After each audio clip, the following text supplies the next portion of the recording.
जो मेरा जीवन है, मुझे भ्रष्टाचार बिल्कुल पसंद नहीं है और मेरी शुरू से लड़ाई जो है भ्रष्टाचार के खिलाफ है। मेरी लड़ाई व्यवस्था के खिलाफ है, मेरी लड़ाई अंधेरे के खिलाफ है। मुझे तो अंधेरा पसंद नहीं है। जो लोगों को नज़र नहीं आ रहा, लोग परेशान हैं, कोई सुनने वाला नहीं है, कोई इस सरकार में सुनने वाला नहीं है। एक छोटे से छोटा अफसर भी जो है वो अपनी मनमानी करता है। लाइव व्यूज पानीपत, मैं हूं आपके साथ चांद मिगलानी।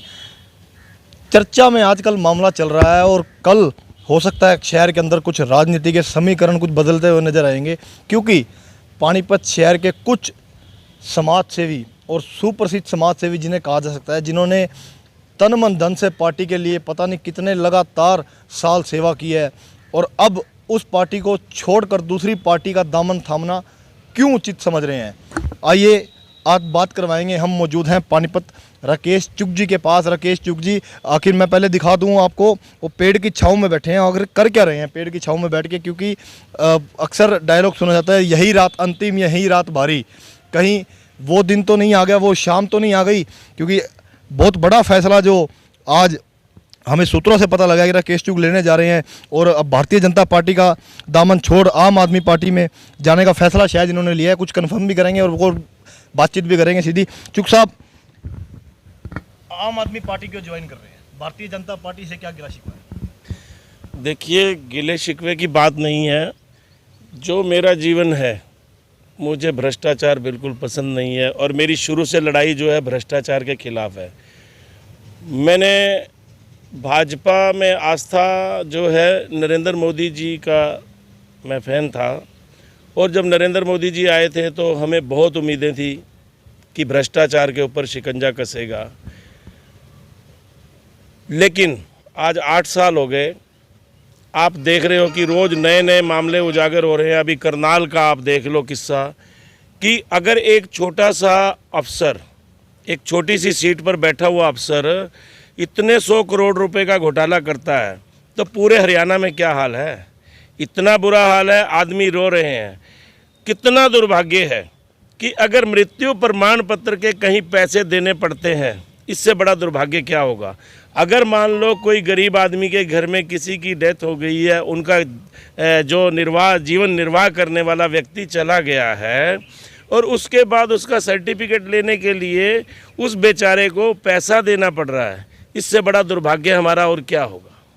तो अब कहीं ना कहीं इसमें भारतीय जनता पार्टी का अहम रोल तो नहीं गिना जा सकता, क्योंकि सरकार गठबंधन में है। अब गठबंधन में सरकार है तो सवाल भी काफ़ी खड़े होते हैं। लेकिन पानीपत की राजनीति की बात करें, पानीपत में आपका एक अच्छा वक्तव्य है, अच्छे आपकी एक जो पर्सनैलिटी है शहर में एक अच्छी लेवल पे है, और लोग आपको पसंद भी करते हैं। आपसे बातचीत करना, आपके सामाजिक कार्यों को लोग अच्छा पसंद करते हैं। लेकिन भारतीय जनता पार्टी पानीपत में क्या ऐसा आपको गिला शिकवा नज़र आया, या क्या किसकी कमी उसको मानी जा सकती है? देखिए, मैं किसी का नाम नहीं लूँगा। पूरी की पूरी व्यवस्था खराब है। अब तो पार्टी छोड़ दी, अब तो नाम ले सकते हैं। नहीं, देखिए मेरी बात सुनिए। मेरे से आप जो कहलवाना चाह रहे हैं, मैं वो नहीं कहूँगा। विधायक जी बहुत ही अच्छे आदमी हैं। मेरी बात को, आपने विधायक जी का नाम नहीं लिया। मेरी बात को समझिए। नहीं, आप देखिए, शहर को कौन संभालता है? सांसद महोदय और विधायक जी। विधायक जी का मैं जितना सम्मान करता हूँ और जितने बढ़िया वो आदमी हैं, मेरे हिसाब से कोई राजनीति, आज की राजनीति में ऐसा व्यक्ति नहीं होगा। मेरी लड़ाई व्यवस्था के खिलाफ है, मेरी लड़ाई अंधेरे के खिलाफ है। मुझे तो अंधेरा पसंद नहीं है। जो लोगों को नज़र नहीं आ रहा, लोग परेशान हैं, कोई सुनने वाला नहीं है, कोई इस सरकार में सुनने वाला नहीं है। एक छोटे से छोटा अफसर भी जो है वो अपनी मनमानी करता है। आप सरकारी अफसरों, आप खुद मुद्दे उठाते हैं। एक निगम का मेरे को बता दीजिए कि अगर सत्तारूढ़ लोगों को, सत्तारूढ़ जो हैं, जो मान लो मेयर है या फिर डिप्टी मेयर है या सारे पार्षद हैं, उनको धमकी देनी पड़ती है कि भाई हम धरने पर बैठ जाएंगे, उसके बाद काम होता है। ये कैसी सरकार है? चुग साहब, पानीपत के पास सांसद पानीपत का, 2 विधायक पानीपत के, मेयर पानीपत का, deputy mayor senior mayor Panipat के, 26 पार्षद पानीपत के। अंधेरा किस लिए, और अंधेरा फैला कौन रहा है? तो मैं तो बोल रहा हूँ, सब नीचे से लेके ऊपर तक सारा सिस्टम एक ही पार्टी का है, और उसके बाद काम ना हो उसके बाद काम ना हो तो ऐसे ऐसे राज का फायदा क्या। ये राज भ्रष्ट है, पानीपत भ्रष्ट है, नेता सब भ्रष्ट हैं। देखिए चांद भाई, मेरा जो मानना है, अफसर जो है वो एक सरकार का नौकर है। अब आप इंडिविजुअल अगर मान लो आप कोई काम करते हैं और आपका नौकर आपकी बात नहीं मानता है तो आप काहे के मालिक हैं, आप कैसे मालिक हैं। आजकल तो आपने जो बात करी अफसर नौकर हैं, लेकिन नौकरों ने ही अफसरों पे ही सवाल अपना मालिकों पे अपना सवाल उठा दिए कि ये भ्रष्ट हैं, ये ठेकेदारों के साथ मिलते कमीशन खोरी करते हैं। शहर के अंदर इतने मुद्दे उठे, आपने पिछले दिनों अखबारों में पढ़ी होगी एक खबर जिसमें नगर निगम के कमिश्नर ने बयान दिया है कि पार्षद और ठेकेदार मिलकर टाइलें बेच रहे हैं। देखिए मेरी बात को समझिए, हमाम में सब नंगे हैं, पर्दे के पीछे सब मिले हुए हैं। आप क्या सोच रहे हैं कमिश्नर ईमानदार है? साइन तो कमिश्नर के भी होते हैं, बिना रजामंदी के क्या उनके पार्षद जो है वो पेमेंट के अपने साइन से निकलवा जाते हैं क्या? इनकी नाक के नीचे ही तो भ्रष्टाचार हो रहा है। कौन कर रहा है, कौन कर रहा है? सब मिली भगत है। आप अगर मेरी बात को कोई सुनने वाला हो तो आज आप इंक्वायरी कर लीजिए। देखो आपने 26 पार्षद गिनाए, 3 मनोनीत भी हैं 29, और 1 मेयर हो गई, 30 हो गए। ठीक है, मैं 2 4 5 लोगों की नहीं बोलता, चलो 5-7 लोग ऐसे होंगे, क्योंकि अगर हम आज समाज अगर कहीं खड़ा है ना तो कुछ अच्छे लोगों की वजह से खड़ा है। 2 4 5 10 लोगों की मैं नहीं बोलता, नहीं तो आप सबकी इंक्वायरी करके देख लीजिए, आपको सारा पता लग जाएगा कि कौन पहले क्या था। लोग तो ये बातें करते हैं जिस पार्षद के घर सफ़ेदी करवाने के पैसे नहीं थे, पेंट कराने के पैसे नहीं थे, उसकी कोठी बन रही है। ऐसा क्या उसको अलादीन का खजाना मिल गया?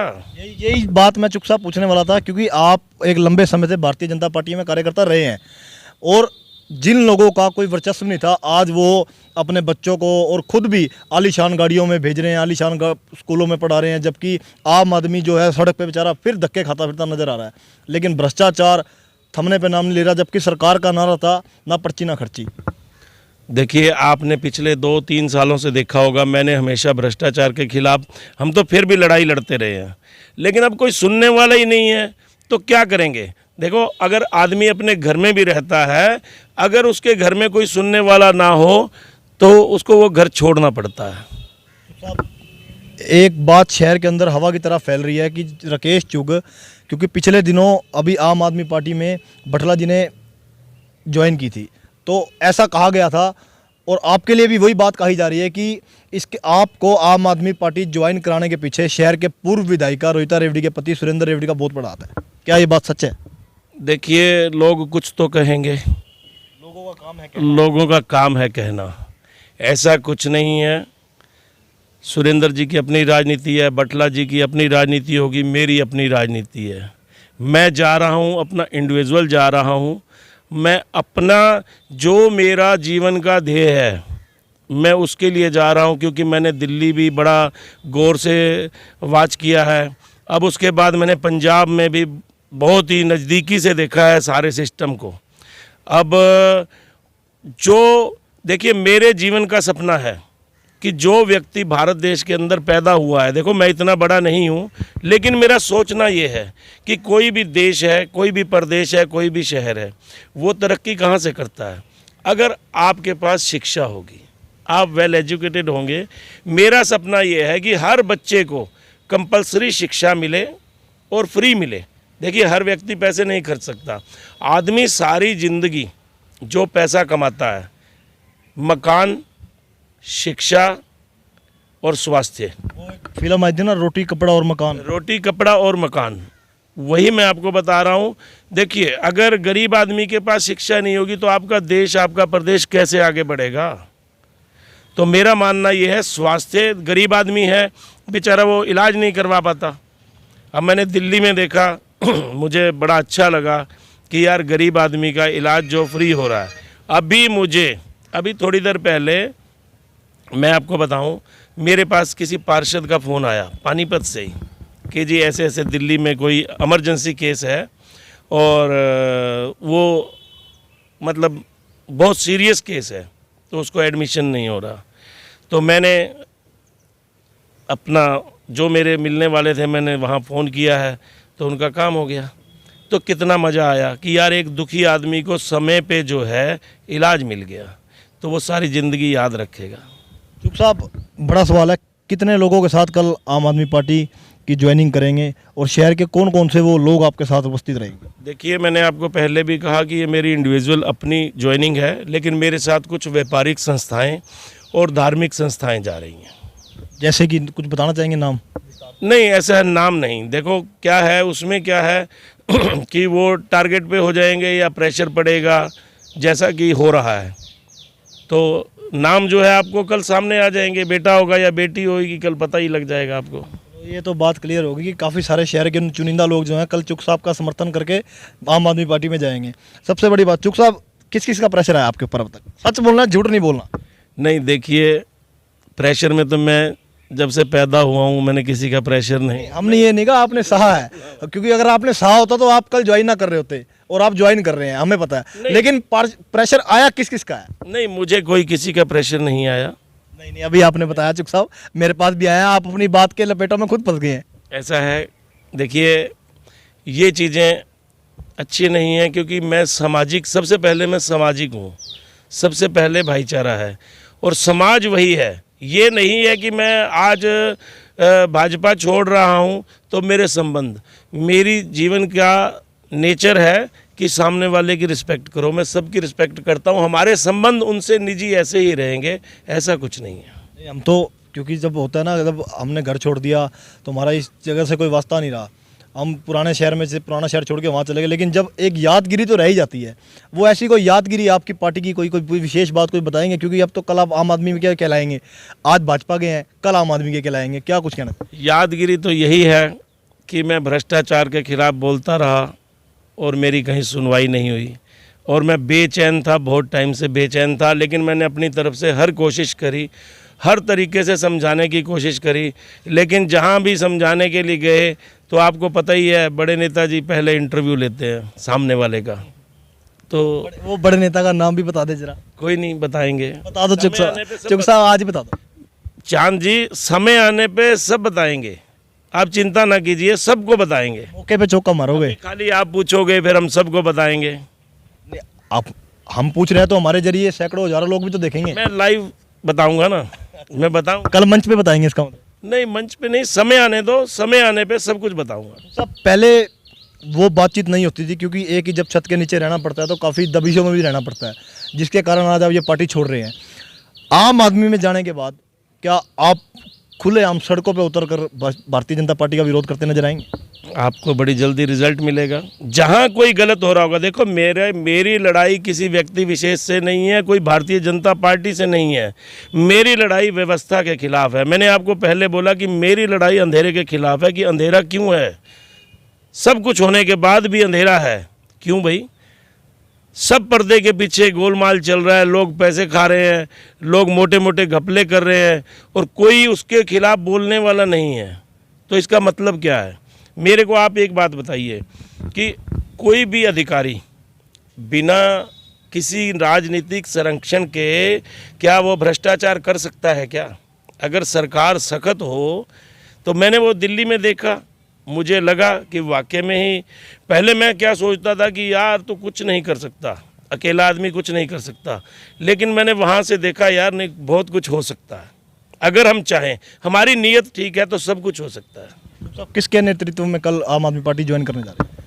मैं जो अपने आम आदमी पार्टी के राज्यसभा सांसद और प्रदेश के प्रभारी अपना डॉक्टर सुशील गुप्ता जी के नेतृत्व में ज्वाइन करने जा रहा हूँ। किस समय और कहाँ पर ये कार्यक्रम रखा गया? कितने अपना लोगों का प्रबंध है? देखिए, तकरीबन 2-1 हज़ार लोगों का वहाँ पर प्रबंध है। हमारे 2000 के करीब साथी आएंगे, और सिंगला पैलेस के अंदर दोपहर को 12:30 बजे का प्रोग्राम है। साहब, भाजपा के कुछ पुराने कार्यकर्ताओं को भी निमंत्रण दिया कल के प्रोग्राम का? देखिए, आपको बहुत जल्दी पता लगेगा कि जो लोग दुखी हैं वो हिम्मत नहीं कर पा रहे थे। भाजपा के भी बहुत नामी लोग वो भी आएंगे। कल नहीं आएंगे, मैं आपको क्लियर कर दूं, वो कल नहीं आएंगे, लेकिन आएंगे। देर आएंगे, जल्द आएंगे। हाँ, अभी तो कुछ लोग मेरे को ही वाच कर रहे हैं कि कहीं डामाडोल हो जाएगा। ये डामाडोल ना हो जाए, लेकिन मेरा वो ज़िंदगी का वो नहीं है ना। लेकिन क्या होता है, जब तक कोई आदमी बरतता नहीं है, जब तक पता नहीं लगता। तो आप देख सकते हैं चुग साहब का दुख तो बहुत है पार्टी के प्रति, लेकिन सरेआम कहना नहीं चाह रहे, क्योंकि जब किसी के साथ इतना लंबे समय से काम किया हो या जब किसी के लिए वोट मांगे हो, नाम तो इन्होंने खैर बताया नहीं, लेकिन इनडायरेक्टली ये सब कुछ कह गए मन की बातें। बाकी कोई नहीं, इनसे भी जानेंगे थोड़े दिनों बाद, उनके नाम भी बुलवाएंगे, कौन कौन से वो लोग थे जिनके साथ इनकी मतभेद रहे और जिसके कारण ये पार्टी इनको छोड़नी पड़ी। इसी प्रकार लाइव न्यूज़ पानीपत के लिए बने रहे। वैभव छाबड़ा के साथ चांद मिगलानी की रिपोर्ट।